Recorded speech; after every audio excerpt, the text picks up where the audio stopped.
Selamat datang. Selamat datang. Selamat datang. Selamat datang. Selamat datang. Selamat datang. Selamat datang. Selamat datang di podcast Cerita Orang Dalam. Selamat datang teman-teman. Ini belum ada agenda acara apa-apa. Jadi kita akan ngobrol santai. Hari ini ngobrol sore bersama Prof. Zulfikar. Agak kencengan dong, Mbak. Oke. Telat. Nggak apa-apa. Ya, Prof. Gimana kabar, Prof? Lu nggak dikenal? Kenalin dulu, Pak. Gue bilang properti hidup. Kalau di teater itu kan pohon gini-gini dong, Pak. Asli. Itu gue di pinggir aja. Oke. Gila nih. Yang menemani Prof. Zulfikar ada Prof. Dudi. Prof. Dudi. Gimana coba? Gimana ini? Nggak ada ya? Nggak ada ya, nanti ya. Oke. Kan dulu aja. Hari ini bersama Dudit juga sebagai Properti hidup ya. dan tukang tabu, Pak. Tukang tabu. Ya. Ya, Prof. Belakangan ini kan lagi rame soal Jakarta International Stadium nih. Ya. Gaduh sekali tuh. Sampai diangkat media berulang-ulang gitu kan. Terus beberapa menteri juga mengomentari, mulai dari komentar parkiran, infrastruktur, terus sampai Rumput. Agak menarik memang. Perdebatannya sangat substansial gitu. Iya. Ya. Ya sampai ya kadang-kadang nggak ngerti juga dibahas Iya. gitu. Sampai pakar rumput impor didatangkan. Betul. Itu agak jadi semacam apa ya? Trigger untuk pembicaraan atau wacana publik gitu. Gimana, Prof, melihat itu? Kayaknya menarik kalau sore ini kita membahas itu tuh. Mulai dari situ. Ya, sebenarnya gua mau membahas mulai dari perilakunya seseorang. Iya. Yaitu orang yang sangat ngotot bahwa apa yang dilakukan oleh sekelompok pejabat kemarin di JIS itu adalah hal yang normal gitu. Normal, betul. Dan orang itu adalah teman gue juga dulu waktu di kampus lah. Spill nama nggak sih? Dulu kali ya. Dia udah jadi pejabat, Udah jadi pejabat. kan, dan jabatannya banyak gitu. kita Ada di situ aja, mana-mana ada dia. betul. Teman-teman bisa ditinjau ya, Prof. Zulfikar S1 di mana, S2 di mana, S3 di mana. Nah, teman yang jadi pejabat itu yang kita bicarakan. Gitu. Silakan, Prof. Nah, jadi kemarin kan ada perdebatan mengenai apakah rumput di JIS itu layak atau tidak layak untuk menjadi venue pertandingan FIFA, ya kan? Piala Dunia U17. Ya, Nah. Piala Dunia U17. Dan kemudian sekelompok ada satu rombongan pejabat bersama wartawan-wartawan datang dan kemudian menguliti Iya, rumput-rumput. rumput. Seakan-akan ada sesuatu di bawah rumput itu. Kalau misalnya tidak ditemukan, dia akan meledak gitu. Ya kan? Nah, ini menarik sebenarnya karena kalau kita lihat JIS itu kan sebuah infrastruktur kota. Ya, yang dibangun selama eranya Pak Anies. Dan ya kita perlu akui lah bahwa sebenarnya rencana atau keinginan membangun sebuah stadion untuk Jakarta itu sudah lama. Bahkan mungkin zamannya era Orde Baru kali. Ganevo dulu kan Betul. untuk membangun mercusuar gitu. Betul. Jadi sebenarnya udah diinisiasi di eranya jauh sebelum Pak Jokowi gitu. Ya kan? Lagi. Saya kayak gitu. Agak panas ya di sini. Faktanya begitu. Iya kan, gitu. Jadi setiap gubernur itu selalu menyempatkan melakukan sesuatu supaya mimpi akan sebuah stadion buat tim Jakarta itu terwujud gitu. Itu yang nggak pernah kesampaian kan? Itu yang tidak pernah kesampaian. Dari dulu ya. Dari dulu, zamannya siapa namanya bukan sebelumnya. Bang Yos. Bang Yos. Atau bahkan enggak sebelumnya lagi. Siapa? Ali Sadikin. Bukan Kita anggaplah itu. Tadi ya, kita gubernur sebelum Sutioso siapa? Aduh namanya itu susah banget. Iya tentara pokoknya, Wigio siapa gitu. Nah itu udah ada, lalu kemudian dilanjutkan oleh Bang Yos, kemudian Bang Foke, Bang Jokowi, ya kan, Bang Ahok sama Bang Anies. Ya, ini butuh waktu lama emang dan alhamdulillah ya. Hasilnya tuh luar biasa gitu. Iya. Betul. Itu yang belum bisa diterima oleh lawan politik mungkin kali ya, Prof. Atau gimana kalau ngelihat konteks politik hari ini kan seolah-olah semacam ada jegalan gitu. Ya, mungkin bukan lawan politik ya, tapi gue melihat itu adalah fenomena kecemburuan. Merasa banyak yang didekati. Nah, kecemburuan politik. Dan biasanya orang cemburu kalau dia melihat sesuatu yang bagus tapi milik orang gitu. Nah itu, ya kan. Kepengen punya orang susah juga. Misalnya lu udah punya cewek kan, atau punya istri, ya kan, punya teman gitu. Istrinya cakep, lu cemburu dong. Tapi kalau misalnya istrinya baik, ya udah, ya kan. Bisa bagi-bagi lah. Gue nggak ikut. Agak sulit itu. Kalau yang trisam kayak gitu, gue nggak ikut. Bisa tolong diedit bip ini ya. Ini agak vulgar itu. Ya kan. Nah kalau kita lihat ini JIS adalah salah satu. Sebenarnya JIS adalah hanya salah satu dari sekian proyek pembangunan infrastruktur yang dikerjakan di eranya Pak Anies Baswedan. Ya kan. Dan kebetulan karena dia wujudnya itu sangat megah dan memang keren sih ya kalau kita lihat di mana sih di Indonesia ini ada stadion olahraga yang semegah itu. Ya kan, nggak ada kan. Akhirnya siapapun mau klaim. Bener, karena memang ini barang bagus.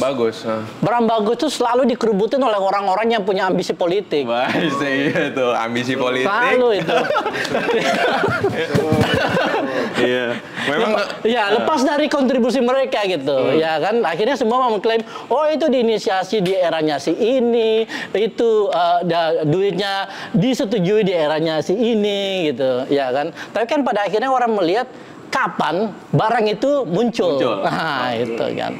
Gimana pun. Tapi kalau kita mau fair sebenarnya ya semua punya kontribusi lah, ya kan. Dan akhirnya JIS ini kan bukan milik siapa-siapa, bukan miliknya Jokowi, bukan miliknya Ahok, bukan miliknya Anies, tapi milik warga Jakarta. Iya, itu yang harus dibalikan. Kepemilikan stadion adalah milik warga. Betul, benar. Sama lah seperti Republik ini kan. Republik ini bukan miliknya Soekarno, iya kan, atau Tan Malaka, seolah-olah ya. Tapi Republik ini adalah milik semua bangsa Indonesia. Karena berangkatnya untuk menyelaraskan semua nasib gitu kan. Betul. Jadi JIS ini mestinya harus dilihat sebagai barang publik, ya kan, publik Jakarta. Dan dari situ kita bisa melihat bahwa kontribusi dari pembangunan infrastruktur yang dilakukan di era sebelumnya selama masa periodenya Pak Anies itu sebenarnya tidak hanya satu tapi ada banyak gitu yang dikerjakan gitu, ya kan. Integrasi transportasi itu luar biasa ya, dan itu udah diakui oleh pengamat-pengamat urban transportation di luar negeri gitu. Nah, minggu lalu gue sebenarnya presentasi. Gimana tuh, Prof?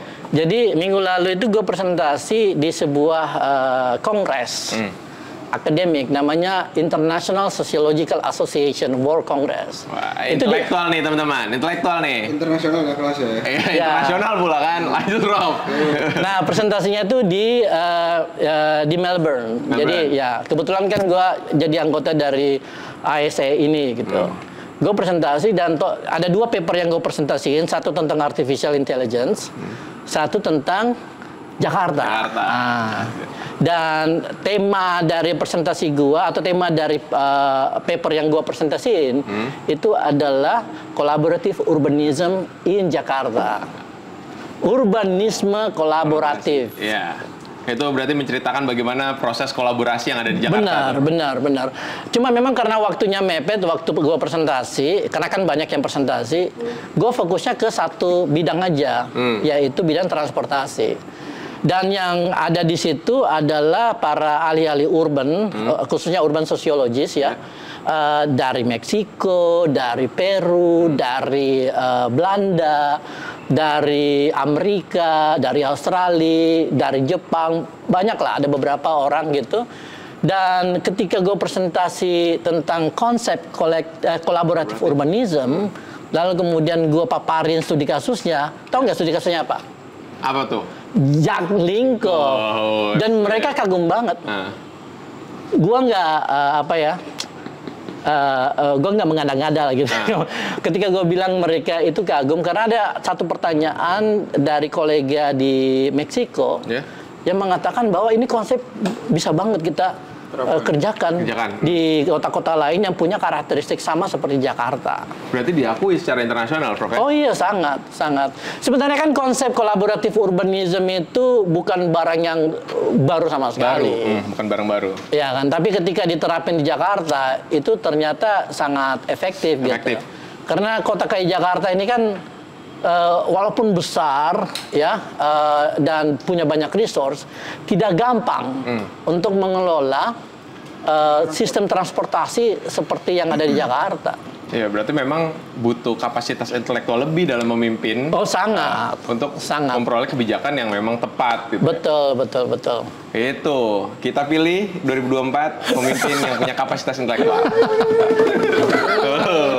Iya kan? Karena secara teoritik. Kopi gua mana nih? Kopi gua belum datang ya? Aduh, mana nih? Produser, tolonglah kopi nih. Ya memang teorinya kan nggak baru sebenarnya, tapi pemahaman terhadap orang yang mau mengimplementasikan itu kan harus punya nalar intelektual yang cukup baik gitu. Nggak, kalau kita lihat gini, konsep kolaborasi yang diterapin oleh Pak Anies di Jakarta itu sangat berhasil menurut gua ya. Karena dia mampu mengakomodasi kepentingan dari begitu banyak orang gitu. Contoh Jack Linko, ya kan? Kenapa proses integrasi atau upaya integrasi seluruh sistem transportasi di Jakarta itu tidak dilakukan oleh pemerintah sebelumnya? Kenapa coba? Kenapa proses integrasi itu tidak dilakukan di zamannya Sutioso, di zamannya Foke, atau di zamannya Bang Joko? Iya. Kalau saya melihatnya memang ada semacam ini kalau kita ngelihat relasi bisnis gitu ya, ekonomi politik gitu dalam melihat kebijakan, itu kan harapannya terbagi-bagi tuh. Bagaimana proses jalur kereta api itu dibuat sendiri karena bisnisnya si A. Panjang banget. Kata gitu loh. Benar atau salah kan gitu, Bang. Panjang makan kepanjangan. Coba banyak interupsi bisnisnya lah di situ. Banyak apa? Permainan bisnisnya gitu. Jawabannya adalah tidak mudah. Jawabannya tidak mudah. Karena jadi nggak mau benar, karena begitu banyak kelompok dan kepentingan yang berada dalam sektor transportasi publik ini gitu. Ada yang punya kereta, ada yang punya Transjak, ada yang punya angkot. Oh, itu angkot. Aduh, gila itu. Coba ada berapa operator swasta di Jakarta? Betul. Ada berapa? Banyak, Prof. Sangat banyak operator tuh. KWK, Mikrolet, Metro Mini, banyak Mayasari. Dan semua itu sebenarnya kan mereka bukan orang jahat. Betul.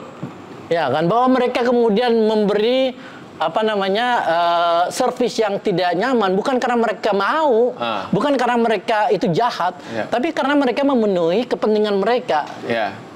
Negara kan? Bersembunyi. Exactly. Iya kan, nggak pernah diajak ngomong. Nah, konsep kolaborasi yang diterapin Pak Anies itu ternyata mampu istilahnya embrace itu memeluk. Ya kan? Merangkul begitu banyak orang, stakeholders, operator yang tadinya sangat skeptis. Ya, dengan apapun yang pemerintah mau lakukan, itu tiba-tiba mau. Kenapa mereka mau? diajakin ngomong baik-baik. Ya. Ada kepastian. Ada kepastian, diajakin ngomong baik-baik, lalu kemudian dipahami. Jadi mereka itu didengarkan gitu. Ya. Lu kalau mau misalnya ngajakin orang supaya ikut sama tujuan lu, lu harus mampu mendengar. Ya, begitu lo mampu mendengar, lu tahu oh kepentingan si ini apa. Sodorin. Ya. Oke deh, Anda kan pinginnya supaya setiap hari dapat penghasilan 100.000. Ya. Gua kasih 150.000, mau nggak? Ya. Pasti mau dong. Iya kan? Betul. Wah ini, ya udah, gue ikut. Dan semua digituin. Dan itu dimungkinkan karena sumber daya yang dimiliki oleh Pemprov itu gede banget. Cukup untuk mengakomodir Udah, semua. iya cukup dengan mengakomodasi ini semua. Mereka masuk ke dalam satu platform yang sama, udah jalan. Nah itu prinsip kolaborasi. Kuncinya mendengar. Kuncinya mendengar. Benar. Ya kan? Begitu kita tahu kepentingan dia apa, ya udah kita tawarin. Nih, oke. Lu butuh sekian, gua kasih sekian. Oh, langsung. Oh iya, mau dong. Kepentingannya terakomodir. Terakomodir. Dan akhirnya kepentingan publik secara keseluruhan itu akhirnya tercapai. Iya. Win-win juga kan, Prof ya? Akhirnya ya win-win solution. Everyone's happy. Iya. Itu fungsi negara seharusnya, Prof. Itu fungsi leadership. Oh iya. Dilakukan oleh siapa? Itu fungsi leadership. Negara ada leadership. Iya. Kalau leadershipnya tuh kuping terus. Exactly. Kalau siapa? Aduh. Kalau leadernya itu cuma punya visi, ya kan, cuma punya ambisi, tapi tidak mau mendengarkan, ya kan, tidak mau melakukan revisi, Betul. Ya. ya, Iya. Mau masuk jadi capres, mau jadi presiden, ada wadah. Iya. Ada kendel. Ada kemiskinan Gue nggak ekstrim. ketika. Semisalnya menyelesaikan itu dulu, mungkin bisa naik kapasitasnya begitu, Pak. Maksudku. Ini nggak ada propaganda atau apapun Iya, ya. iya. Maksudnya kita bisa melihat track record gitu. Iya, dan ini sebenarnya konsep yang bisa diterapin di semua kota di Indonesia. Dan bahkan bisa diangkat ke level nasional. Sebagai model leadership yang bisa menyelesaikan begitu banyak masalah yang dimiliki oleh bangsa Indonesia. Iya. Masalah ekonomi, masalah kemiskinan, masalah ketimpangan, masalah lingkungan, pendidikan, masalah tambang, masalah ekspor pasir. Oh, macam-macam deh. Iya, iya. Berarti memang perlu punya kapasitas leadership yang mampu mengakomodir kepentingan. Iya. Jadi politik itu kan memang untuk mengakomodir kepentingan itu kan. Iya. Kalau kepentingannya tidak mampu terakomodir ya gagal tuh dalam berpolitik gitu. Jadi kayak nggak bersemangat gitu. Iya. Jadi pertanyaan juga kalau maksudnya yang kita omongin barusan, maksud dari transportasi itu kan berarti apa yang dikerjakan Pak Anies ya? Ya. Entah itu transportasinya, entah itu JIS, berarti kan yang dikerjakan sudah baik.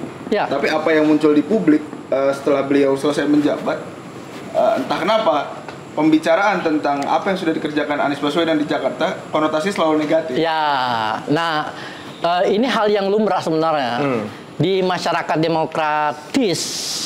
Dalam tanda kutip Ya, nggak? ya itu masalah lain. tapi di dalam masyarakat demokratis, di mana informasi itu tidak terlalu dikekang, ya kan, akan banyak muncul noise. Nice. Itu nggak bisa dihindari, ya kan, dihindari. Khususnya noise yang memang diproduksi secara sengaja. Untuk mengubah image tentang sesuatu yang sebenarnya sudah bagus. Iya. Ya kan? Gitu. Benar. Jadi ya tentu 5 tahun masanya Pak Anies di Jakarta, tidak semua masalah selesai. Iya.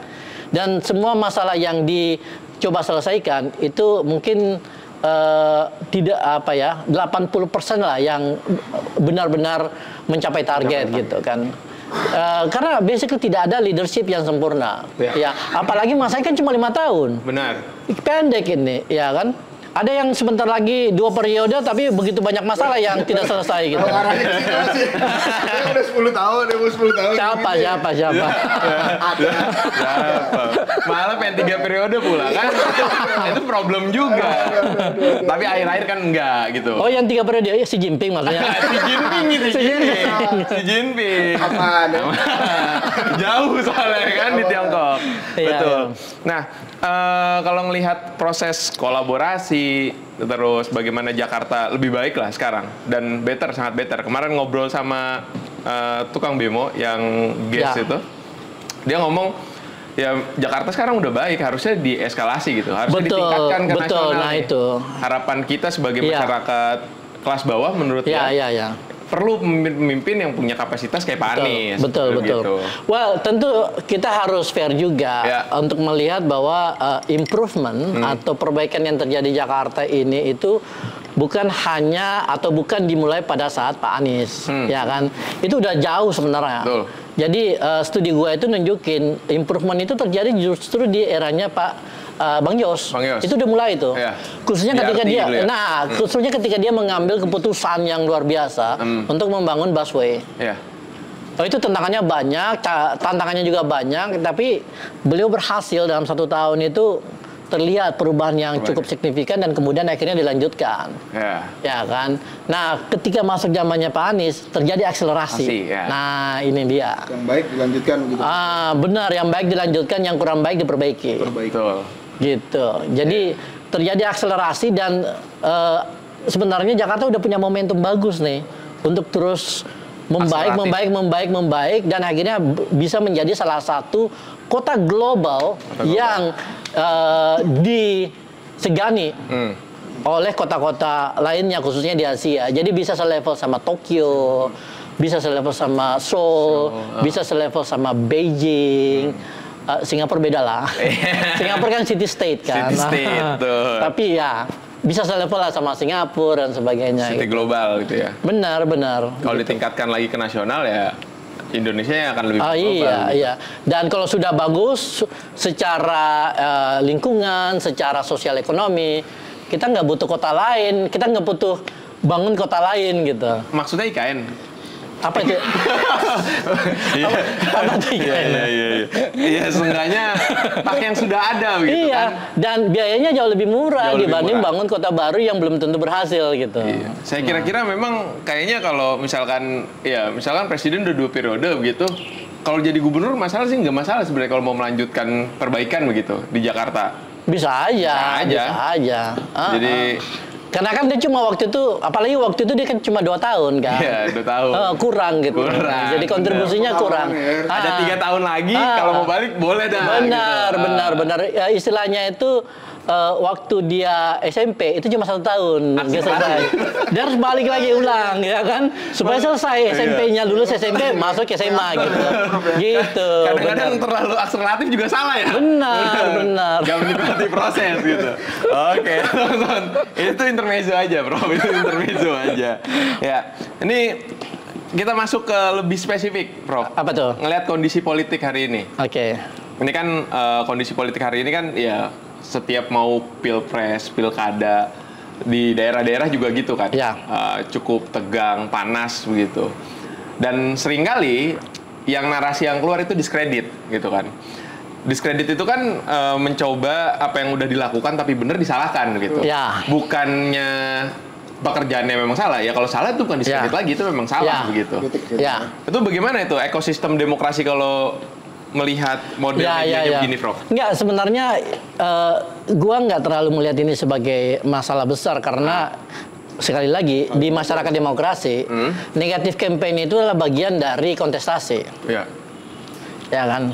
Kalau misalnya di Amerika itu wah negatif campaign itu luar biasa. Oh iya, sangat. Ya kan, yang tidak boleh kan black campaign. Black campaign. Kalau black campaign itu kan menggunakan informasi yang misleading, hoax, lalu kemudian data yang tidak benar dan sebagainya gitu. Dan black campaign di Amerika itu lebih sadis daripada di Indonesia. Ada satu hoax yang luar biasa Di Amerika. Yang dikeluarkan oleh kelompok-kelompok yang tidak suka sama Demokrat. Tahu nggak apa? Apa tuh, Prof? Bahwa Michelle Obama itu tadinya cowok. Gila tuh. Buzzer sebelah bisa tiru itu. Bisa tiru. Gila. Itu gila. Dan banyak yang percaya. Orang-orang Republikan itu banyak yang percaya loh. Dari analisa video-video gitu kan. Ditunjukin tuh. Nih, coba bangun kerangka epistemologinya ya. Michelle Obama itu cowok. Tapi emang bener. Ternyata gue kemakan juga. Iya kan. Pokoknya waktu zamannya Obama kampanye itu lebih gila lagi, ya kan?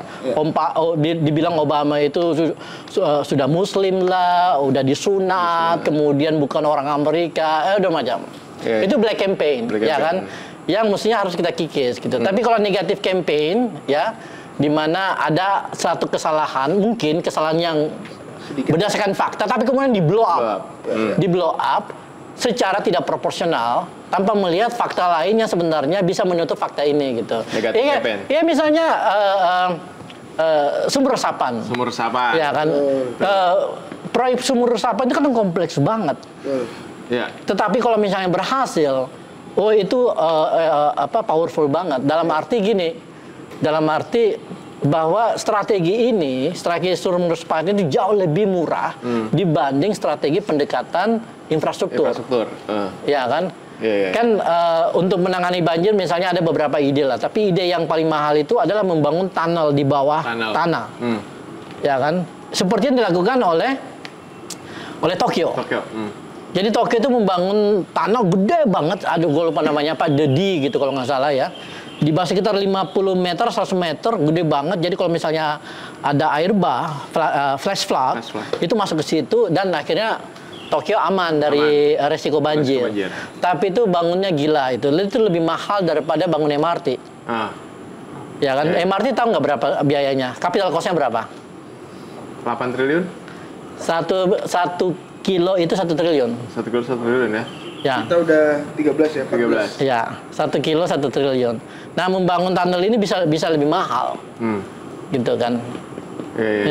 Jadi waktu itu ada ide membangun seperti itu gitu. Tapi ngapain mengeluarkan duit yang begitu banyak kalau ada alternatif yang lebih murah dan sebenarnya lebih lebih environmentally friendly.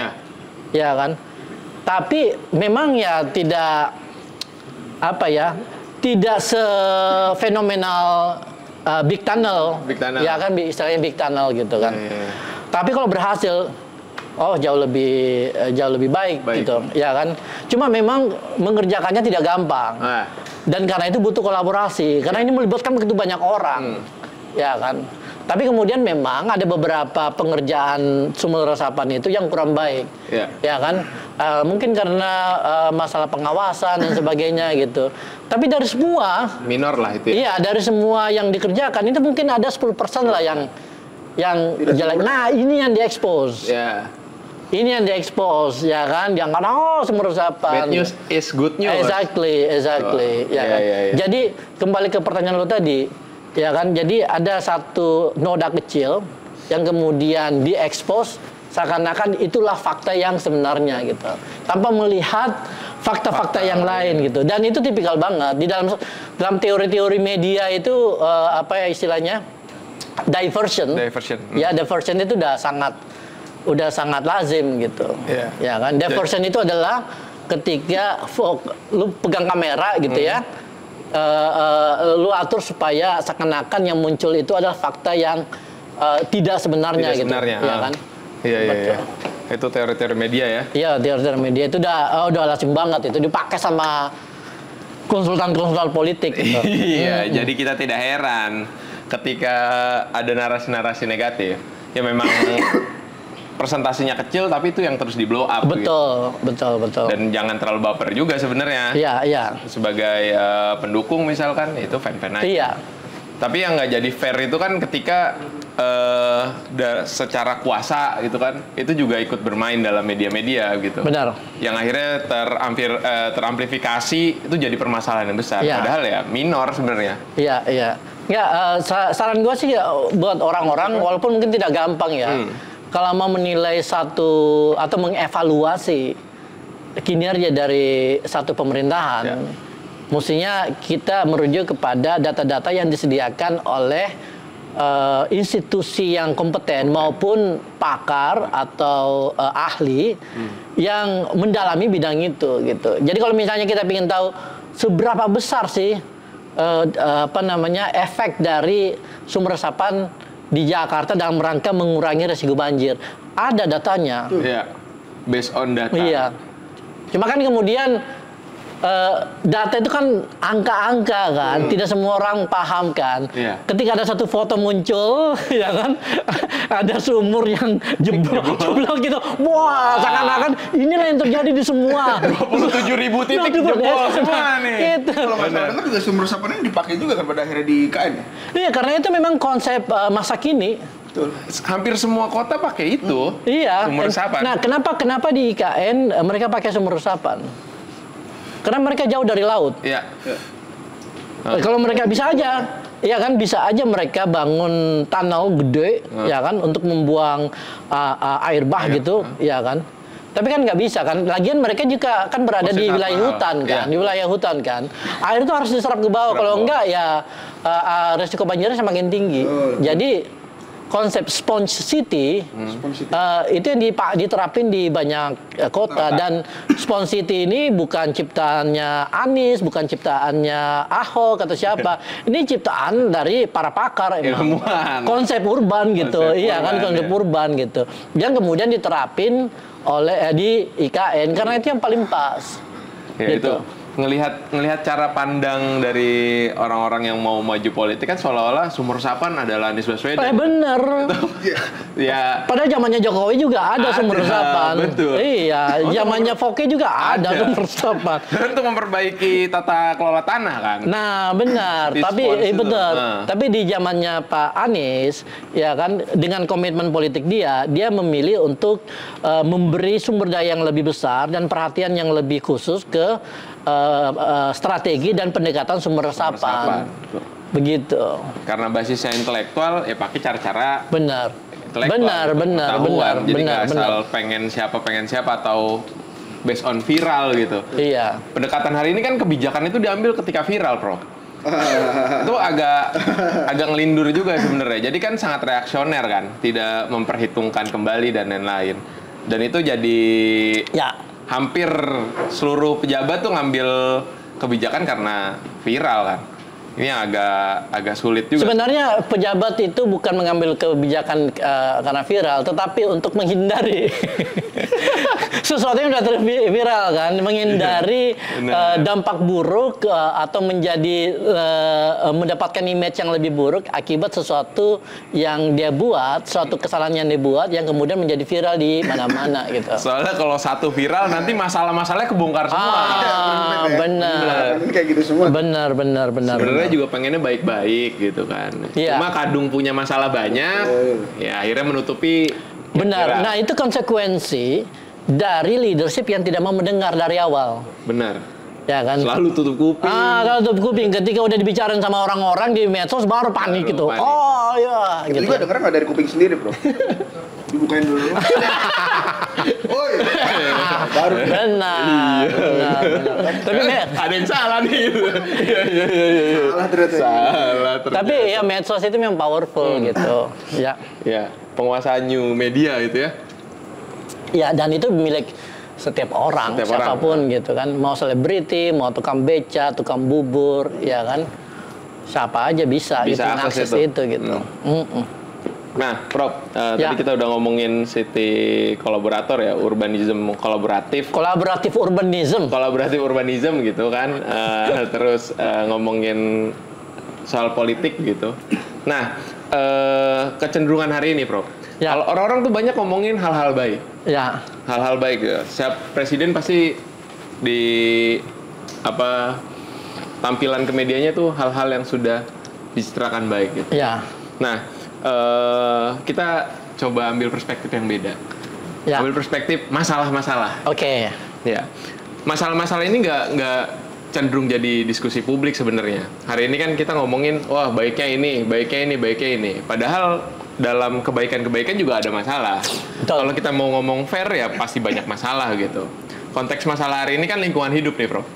Oke, nah itu. Ini sangat fatalistik menurut saya, Prof. Karena narasi misalkan mobil listrik itu dianggap jadi salah satu solusi yang sangat praktis yang bisa dilakukan.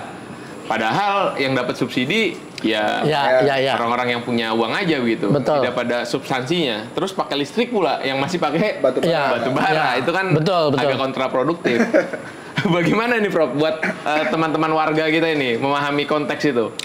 Iya, jadi ya hal yang paling janggal dari kebijakan subsidi mobil listrik adalah kebijakan ini tiba-tiba muncul ujuk-ujuk gitu. Ujuk-ujuk. Ya kan?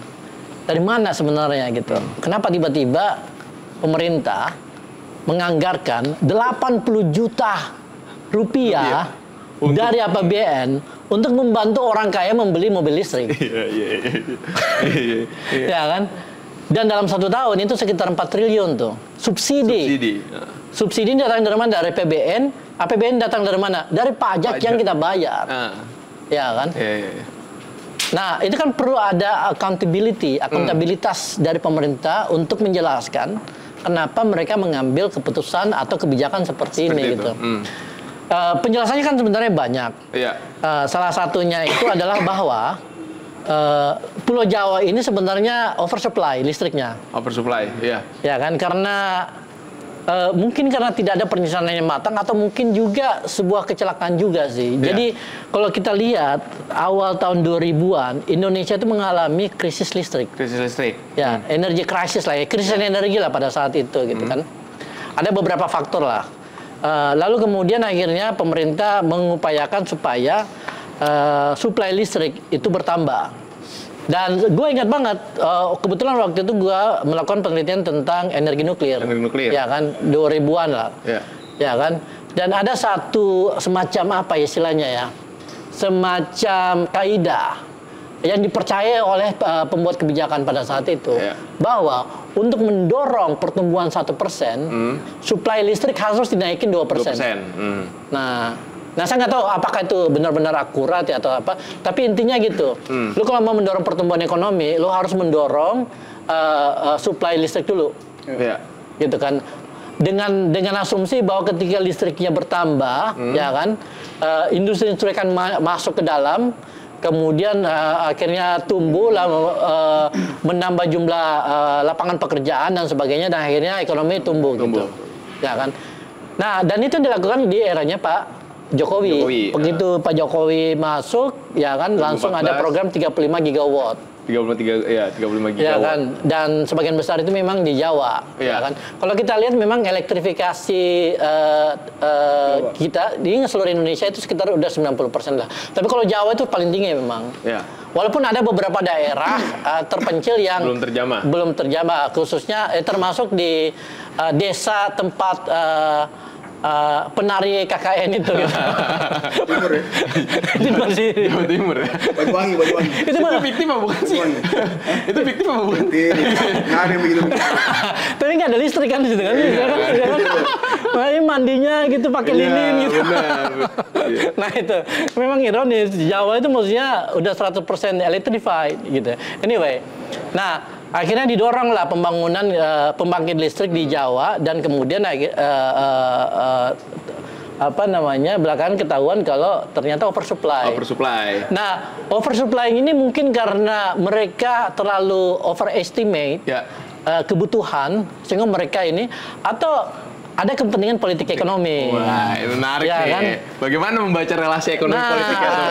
Ya kan, ada kepentingan politik ekonomi. Oh, ini lumayan nih, masuk. Gitu. Karena duit dari membangun pembangkit itu gede banget. Gede banget, betul. Gede banget. Ya kan? Jadi, dan bisnisnya itu sangat erat terkait dengan pejabat pemerintah.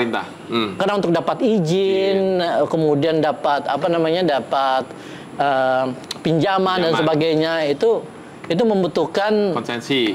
Benar, seperti itu kan. Nah, faktanya adalah kita lihat sekarang Pulau Jawa itu oversupply. Ya kan, listriknya berlebihan tapi yang menggunakan itu sedikit gitu. Dan kita harus bayar terus tuh, Prof. Nah, benar. Nah, gimana caranya? Akhirnya kan pemerintah melakukan program elektrifikasi of everything gitu ya kan, kompor listrik, ya kan. Iya, agak aneh juga itu. Kampung kota kayaknya nggak pakai kompor listrik, Prof. Bener, iya. Kompor listrik diganti, lalu kemudian apa lagi yang pakai listrik tuh? Sekarang pokoknya elektrifikasi lah. Pokoknya iya, betul, ya kan. Dan terakhir ya mobil listrik, gitu. Jadi ada pertemuan antara dua kepentingan. Pertama untuk meningkatkan demand terhadap listrik, Yang kedua adalah kepentingan untuk memproduksi mobil listrik di dalam negeri. Ya. Nah, yang sebenarnya memproduksi ini quote unquote gitu. unquote, ya. Basically inilah dagang lah. Dagang mobil listrik buatan luar. Iya. Iya kan? Karena pertumbuhan mobil listrik akan dibarengi dengan pertumbuhan tambang nikel, Prof. Nah, oh iya. Nah, ya itu ada lagi kaitannya panjang banget gitu. Tapi kalau kita lihat memang kebijakan ini bersifat istilahnya apa ya? Kalau dalam bahasa ilmu kebijakan itu kebijakan yang tidak kebijakan yang incoherent. Ya, incoherent policy. Jadi kebijakan yang tidak nyambung satu sama lain gitu. Ya kan? Jadi pure bisnis aja gitu kira-kira? Ada bisa pure bisnis. Kita bilang begitu. Tanya itu ya Pak, kan? bukan menuduh Ya. ya, kira-kira gitu. Tapi yang jadi pertanyaan adalah kenapa pemerintah mau mengeluarkan subsidi yang begitu besar, ya kan, untuk mendorong orang-orang membeli mobil listrik. Artinya gini, kalaupun akhirnya kita setuju bahwa kita perlu melakukan konversi kendaraan dari BBM ke listrik, ya kan, khususnya di kota-kota besar, itu tidak harus subsidi. Iya. Tapi bisa melalui insentif. Insentif, betul. Ya kan, itu yang dilakukan Singapura, dilakukan oleh Tokyo dan banyak kota. Tahu nggak beda? Iya benar, zamannya Pak Anies juga ada insentif. Nah, yang banyak orang bingung itu bedanya antara insentif sama subsidi. Iya. Seolah-olah yang disubsidi ini subsidi itu harus dijelaskan dulu nih, Prof. Apa sih bentuk subsidi? Coba bedanya insentif sama subsidi apa? Bedanya insentif sama subsidi. Jadi kira-kira kalau insentif itu kita dikasih kemudahan-kemudahan gitu. Betul. Ya. Kalau misalnya subsidi kita dikasih duit lah. Benar. Ya, kira-kira gitu. Itu cara penjelasan yang sangat simpel aja, bisa dimengerti sama orang-orang. Betul. Kalau pakai bahasa kebijakan, subsidi itu adalah cost. Ada biaya di situ yang diambil dari duit pemerintah. APBN. Kalau insentif itu adalah mekanisme pajak. Supaya mendorong orang untuk melakukan sesuatu sehingga pajak yang mereka bayar itu tidak terlalu mahal atau mungkin bahkan dihilangkan gitu. Sama seperti apa yang dilakukan oleh Pak Jokowi, ya kan, dia memberi insentif ke begitu banyak amnesti. Dia janji akan memberikan insentif ke pengusaha-pengusaha dan investor asing yang mau melakukan investasi dan tinggal di IKN gitu. Itu insentif. Itu insentif. Gitu. Ya kan, jadi boleh tidak bayar pajak ini, tidak bayar pajak itu, ya kan, mereka bayar lahan 95 tahun sampai 190 tahun. Ya. Kalau naik mobil kok nyenggol. Lurus aja, Bro.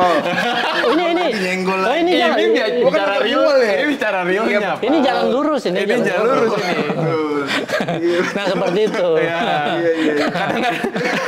Kadang-kadang suka dibuat-buat aja, Bro. Benar, betul. Seolah-olah subsidi ini bagian dari insentif ini adalah subsidi gitu. Nah, implikasinya apa? Kalau misalnya ini adalah cost, adalah biaya. Implikasinya adalah opportunity cost. Benar. Konsep opportunity cost. Artinya gini, pemerintah mengeluarkan 4 triliun untuk membiayai satu kebijakan, ya kan? Sementara 4 triliun ini bisa dipakai untuk membiayai kebijakan yang lain. Nah, dari dua kebijakan ini yang dampaknya paling signifikan buat masyarakat yang mana? Nah, itu. Jelas yang pertama, menurut pemerintah negara. Nah, betul. Tapi kemudian ada masalah yang tidak selesai karena tidak mendapatkan biaya dari pemerintah. Ya kan? Contoh lah misalnya sekarang pemerintah lagi fokus nih ke U17 kan. U17. PSSI sibuk dan sebagainya. Duit mau digelontorkan hanya untuk mengganti rumputnya JIS gitu. Yang sebenarnya udah bagus gitu kan. Sampai berapa? 6 miliar ya. 6 miliar sebagainya. Nah, ironisnya ada satu cabang olahraga yang tadinya akan diselenggarakan di Bali. Gagal Karena duitnya nggak muncul dari pemerintah padahal udah dijanji. Benar. Ya kan, itu opportunity cost tuh. Opportunity cost. Memang cukup menarik ketika ngelihat kepentingannya. Benar. Berarti ya. Nah, kenapa apa istilahnya beach apa sih yang di Bali itu rencana? Wall Beach atau apalah gitu ya. Champion atau gitulah. Iya kan? Pokoknya olahraga pantai-pantai lah. Benar. Kenapa itu tidak diberi subsidi oleh pemerintah? Padahal waktu U20 itu gagal dilaksanakan di Indonesia, Gubernur Bali itu bilang kalau si World Beach Iya. Game ini Akan terselenggara. Oh gitu? Setuju gitu kan? Oh Iya. oke. Iya. Tetap akan terselenggara gitu maksudnya. Jadi sekarang kalau misalnya tiba-tiba nggak ada uang dan apalagi ada kasus ini kan mau Kemenpora menggelontorkan dana 6 miliar untuk mengganti rumput yang sebenarnya rumputnya pun belum di cross check lagi sama Benar, ini sesuai standar atau enggak gitu. Iya. Iya. Apalagi tukang rumputnya bukan ahlinya gitu. Saya Saya tidak ngerti sih. nggak ngerti sih.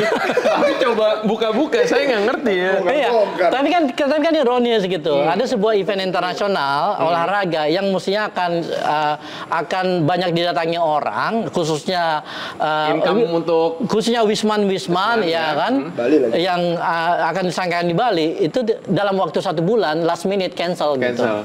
Dan nggak ada tempat gantinya itu, Prof. Batal Iya, itu. Karena telat. Telat. Kalau misalnya mungkin 3 bulan sebelumnya mereka bisa cari venue yang lain di negara lain gitu, ya kan? Misalnya Singapura, bisa aja gitu. Iya. Tapi Singapura nggak ada tempat. Kan udah dapat pasir. Belum. Enggak. Orang baru lurus. Itu pertanyaan lagi, kan udah dapat pasir? Belum. Nah, selesai, Pak. Itu kan. Kata siapa belum? Itu pertanyaan lagi. Itu pertanyaan lagi. Asal jangan abis ini ada yang potong-potong aja. Bahaya juga kan? Nah itu jadi ya balik lagi ke pertanyaan lu tadi apa soal kebijakan tadi kan, kebijakan mobil listrik gitu ya. Memang agak janggal gitu. Agak janggal. Ya, agak janggal dan harus ditinjau ulang. Ya. Bukan semata-mata karena kita tidak suka sama pelakunya, Sama pelaku, tapi kita bicara tentang keadilan. Keadilan. Ya kan, keadilan sumber daya, keadilan kebijakan. Salah sasaran. Sangat tidak tepat sasaran itu. Benar. Ini Iya yang mesti diperbaiki berarti. Benar. Dan kalaupun misalnya argumennya adalah untuk mengurangi efek rumah kaca di Jakarta karena mobil-mobil yang begitu banyak di Jakarta, ya kan, tidak ada jaminan bahwa orang yang akan membeli mobil listrik itu akan membuang mobil BBM mereka gitu. Enggak, pakai dua-duanya gitu. Iya, betul. Iya kan? Memang sumbernya soalnya nggak selesai kan? Nah, sementara insentif yang diberikan sama negara-negara lain itu adalah konversi. Jadi lu bisa dapat mobil listrik, ya kan? Tapi mobil lu yang ada di rumah yang pakai BBM itu ditarik. Nah, gitu. Ini enggak.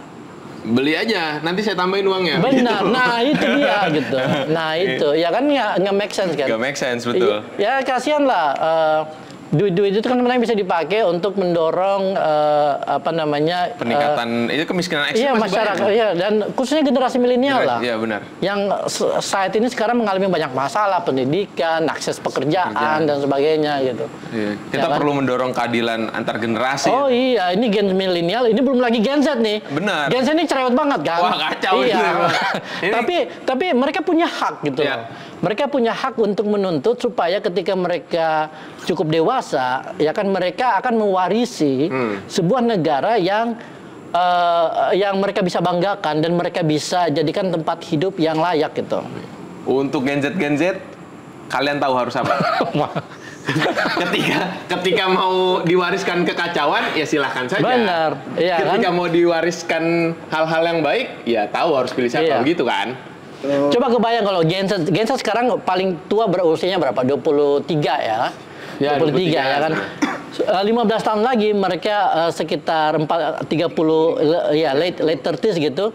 Lalu kemudian mereka mewarisi sebuah negara yang penuh dengan kebakaran hutan, banjir di mana-mana, orang miskin bertebaran.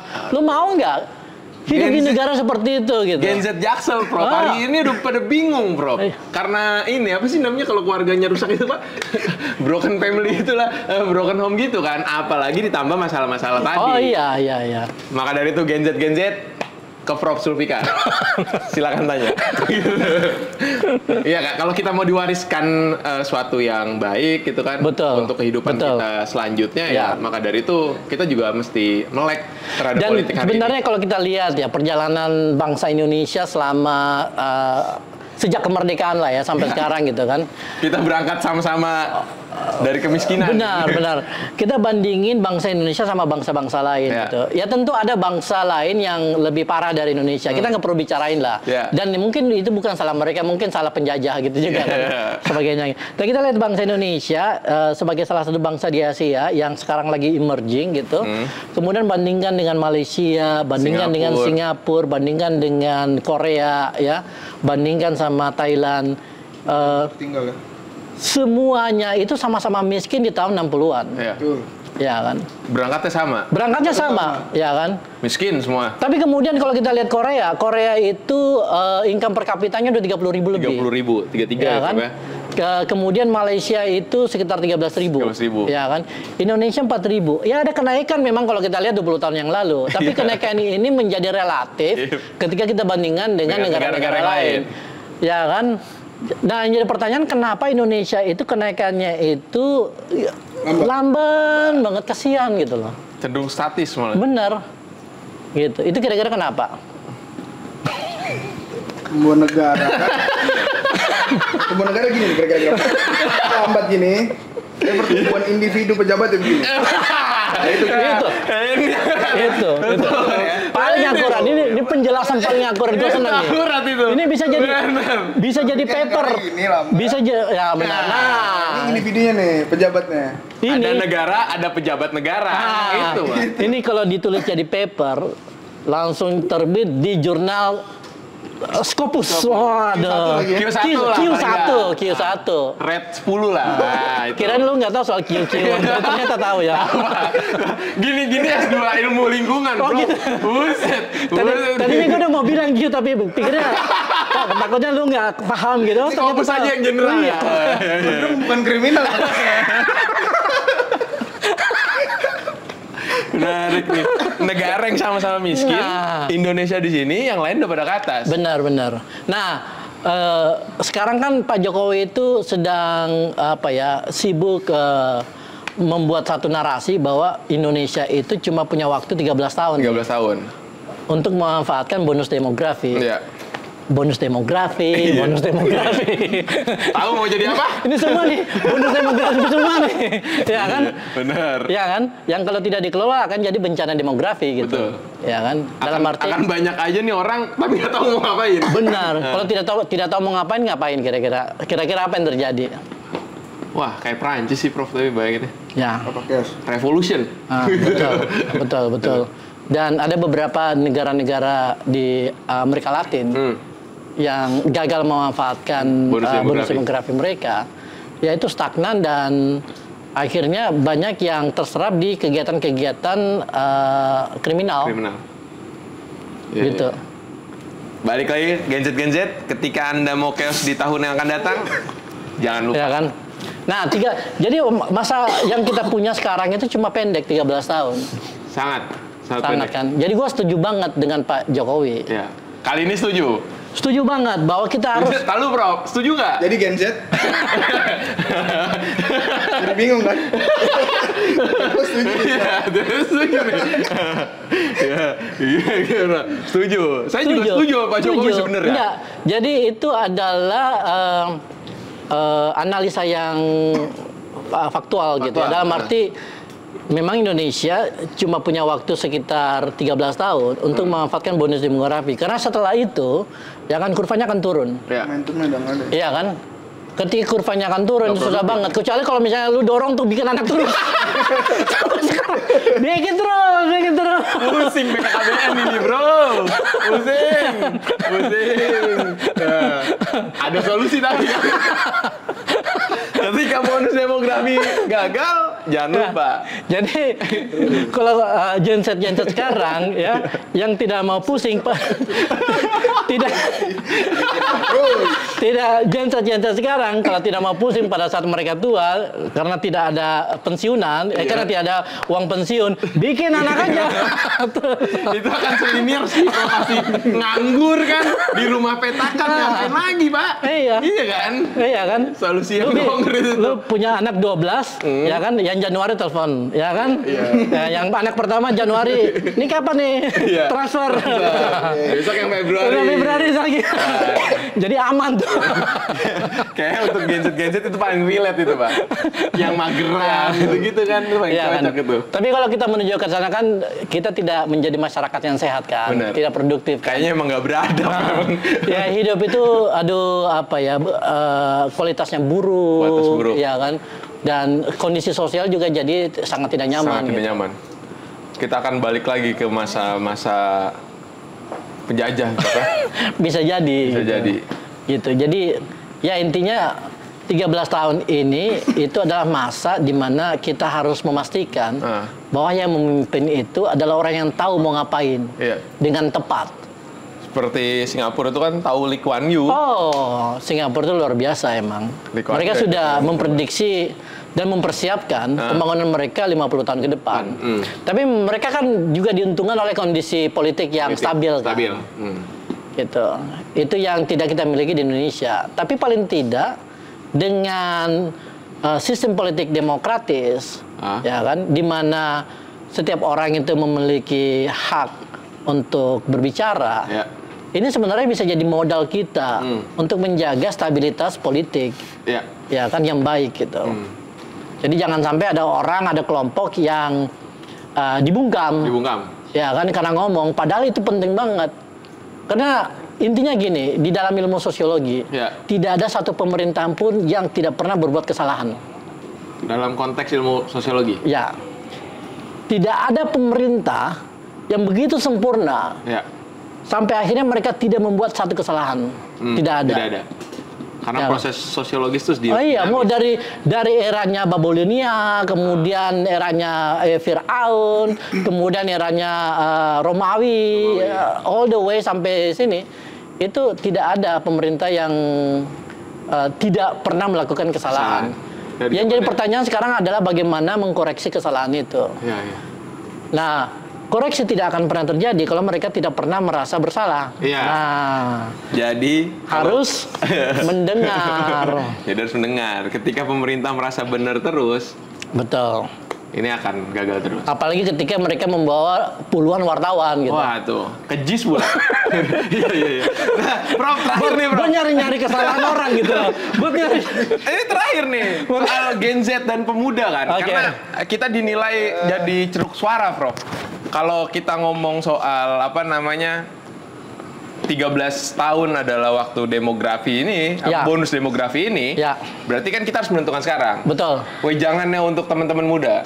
Mungkin kan kalau Prof, ya udah santai-santai aja lah, gua mah, gitu kan. Ini waktunya lu pada nih menentukan gitu. Betul. Gimana Prof?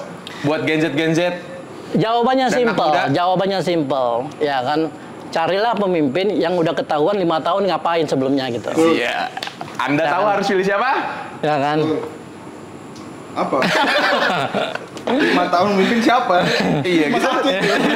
Ya kan. Kalau kita punya pemimpin yang selama 5 tahun itu punya hasil dan prestasi yang sangat baik, ya kan. Insya Allah 13 tahun ke depan itu akan diulang gitu. Akan diakselerasi, akan ditingkatkan, dan akhirnya ini semua kembali ke anak-anak Gen Z. Oh ya, berarti yang menikmati mereka-mereka juga nantinya. Oh ya. Ayo jadi Gen Z. Iya. Ayo dong. Iya. Emang lu bukan Gen Z? Iya Gen Z. Oh, boomer ya. Alhamdulillah baru masuk 23. Ini boomer lu. Buset. Jadi memang kalau kita mau selamat, ini pilihannya hidup mati, Bro, masalahnya. Betul. 13 tahun ini kan. Biasa aja dong. Ini hidup mati, ketika mau selamat, ya kita harus cari siapa yang 5 tahun punya track record jelas dan selesai gitu. Betul. Maka dari itu, pilih dia, kita akan selamat. Sepakat gak sebagai penutup? Ada lagi Bro yang mau disampaikan? Kita ada tos dulu nggak nih kira-kira? Terus, sepakat. Nah, sepakat ya. Jangan lupa. Jangan salah pilih. Iya. Jangan Jangan salah pilih. Ada banyak pilihan, ya kan?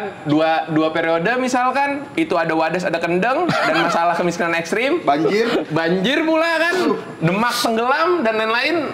Sangat banyak itu. Ya. Ada yang 5 tahun, Jakarta aman, nyaman, bersih, begitu. Ada stadion yang bisa dibanggakan, yang bisa dibanggakan. Ada kota global. Ada Jaklingko.